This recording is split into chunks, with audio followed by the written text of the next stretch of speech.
नमस्कार, मैं हूं आशीष कुमार सिंह और आप देख रहे हैं मोदी फैक्टर।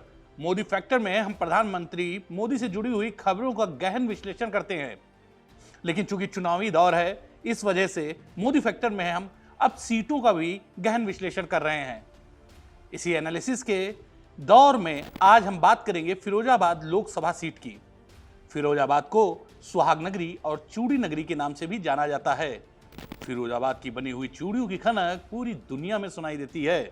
फिरोजाबाद की सीट मैनपुरी से सटती है और नए परिसीमन के बाद में यहाँ पे यादव मतदाताओं की तादाद काफी बढ़ गई है। लेकिन एक खास बात है कि यादव मतदाताओं की संख्या भले यहाँ पे बढ़ गई हो, लेकिन समाजवादी पार्टी के लिए फिरोजाबाद की सीट की राह कभी आसान नहीं रही है। फिरोजाबाद की सीट हाई प्रोफाइल सीटों में उस वक्त शुमार होती है जब 2009 में अखिलेश यादव यहां से चुनाव लड़ते हैं। अखिलेश यादव इस दौरान कन्नौज से भी चुनाव लड़ते हैं। अखिलेश दोनों तरह से जीत जाते हैं। उसके बाद में कन्नौज की सीट को वो अपने पास में रखते हैं और फिरोजाबाद उपचुनाव में अपनी पत्नी डिंपल यादव को उतारते हैं। लोगों को लग रहा था कि डिंपल यादव आसानी से चुनाव जीत जाएंगी, लेकिन उन्हें राज बब्बर एक कड़े मुकाबले में चुनाव हरा देते हैं। इसके बाद आता है 2014। राज बब्बर गाजियाबाद चले जाते हैं तो प्रोफेसर राम गोपाल अपने बेटे अक्षय यादव को यहां से उतारते हैं।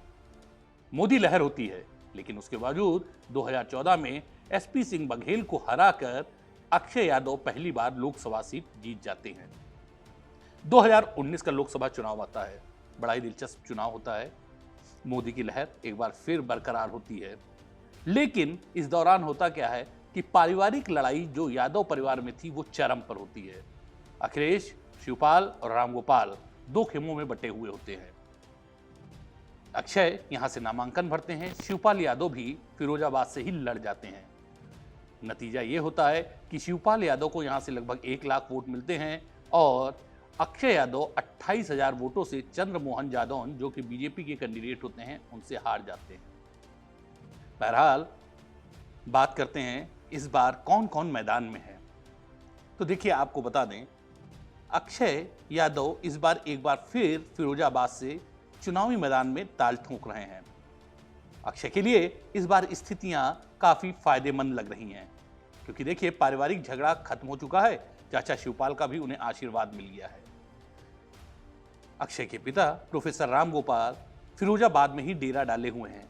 आप सोच सकते हैं कि इतना भयंकर चुनावी दौर चल रहा है, समाजवादी पार्टी के लिए करो या मरो की स्थिति है, लेकिन उसके बावजूद प्रोफेसर राम गोपाल फिरोजाबाद को छोड़ नहीं पा रहे हैं। तो इसी से आप अंदाजा लगा सकते हैं कि फिरोजाबाद में कितनी कड़ी चुनौती अक्षय यादव को मिल रही है। बात करते हैं बीजेपी की। बीजेपी से ठाकुर विश्वदीप सिंह चुनाव के मैदान में हैं। विश्वदीप के पिता 1957 में सोशलिस्ट पार्टी की मदद से सांसद बने थे। विश्वदीप सिंह भी काफ़ी स्कूल कॉलेजेस हैं और काफ़ी संपन्न बैकग्राउंड से आते हैं।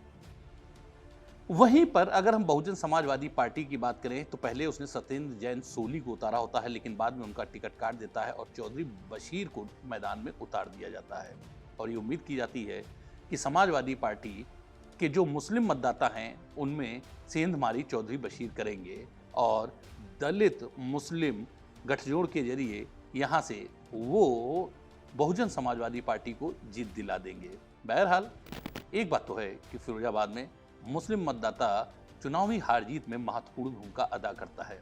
बहरहाल अगर फिरोजाबाद में हम चुनावी गहमा गहमी पर नजर डालें तो यहाँ पे मुद्दों का कोई खास प्रभाव नहीं दिखाई दे रहा है। सभी दल जातीय समीकरण को साध कर जीत हासिल करना चाहते हैं।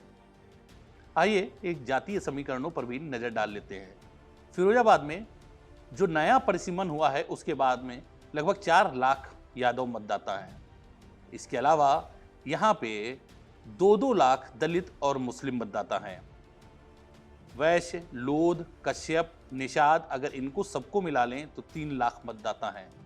लगभग 2 लाख ही यहाँ पे राजपूत मतदाता हैं। राजपूत से मतलब ठाकुर समुदाय से। इसके अलावा 1.5 लाख बघेल मतदाता हैं। तो जैसा कि मैंने आपको बताया था कि यहाँ पे यादव मतदाताओं की संख्या काफ़ी तादाद में है। इसके अलावा मुस्लिम भी निर्णायक भूमिका में हैं, लेकिन ये समाजवादी पार्टी के लिए कभी भी आसान सीट नहीं रही है। और उसकी वजह है जो अन्य जातियां हैं उनका एक समीकरण, जो लगभग इन्हीं के मतदाताओं के बराबर बैठ जाती हैं। फिलहाल फिरोजाबाद पिछले 4 चुनावों से अलग अलग उम्मीदवारों को जिताकर भेज रहा है। कोई भी उम्मीदवार वहां से रिपीट नहीं हो पा रहा है। लेकिन इस बार जिस तरीके से समाजवादी पार्टी ने यहाँ पे घेराबंदी की है और मतदाताओं का भी समीकरण अगर देखें, खासतौर से मुस्लिम यादवों का, और जिस तरीके से इन लोगों को कांग्रेस का भी समर्थन हासिल है, उससे एक बात तो तय है कि जो ये इंडी गठबंधन है वो फिरोजाबाद से बीजेपी को कड़ी चुनौती दे रहा है। वहीं विश्वदीप सिंह के सामने सबसे बड़ी समस्या ये आ रही है कि कहा जा रहा है कि ब्राह्मण जो मतदाता है वो उनसे खासा नाराज है। ब्राह्मण मतदाता का ये कहना था कि जब मैनपुरी में ठाकुर जयवीर सिंह को लड़ा दिया गया तो यहाँ पे किसी दूसरी बिरादरी के कैंडिडेट को देना चाहिए था। लेकिन बीजेपी जो ठाकुरों का शोरगुल था नाराजगी का, शायद उसी को दबाने के लिए दबाव में आकर उसने यहाँ पे विश्वदीप सिंह को वोट दे दिया। बहरहाल योगेंद्र उपाध्याय सहित कई ब्राह्मण नेता इस नाराजगी को दूर करने में लगे हुए थे और काफी हद तक उन्होंने इसमें सफलता भी हासिल कर ली है। चौधरी बशीर की बात करें तो वो बहुजन समाज पार्टी में पहले मंत्री भी रह चुके हैं, आगरा के रहने वाले हैं। लेकिन जिस तरीके से फिरोजाबाद के मुस्लिमों का मिजाज है उसको देखकर ये लगता नहीं है कि चौधरी बशीर मुसलमानों में कोई बड़ी सेंधमारी कर पाएंगे।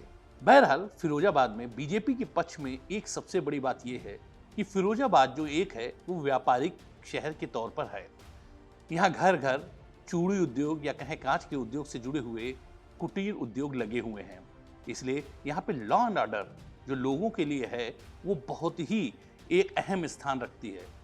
ऐसी स्थिति में जब पूरे उत्तर प्रदेश में लॉ एंड ऑर्डर को लेकर योगी आदित्यनाथ का डंका बज रहा है तो यही स्थिति फिरोजाबाद में भी देखने को मिल रही है कि वहाँ पे कुछ भी हो, योगी और मोदी फैक्टर जो है वो काम काफ़ी कर रहा है।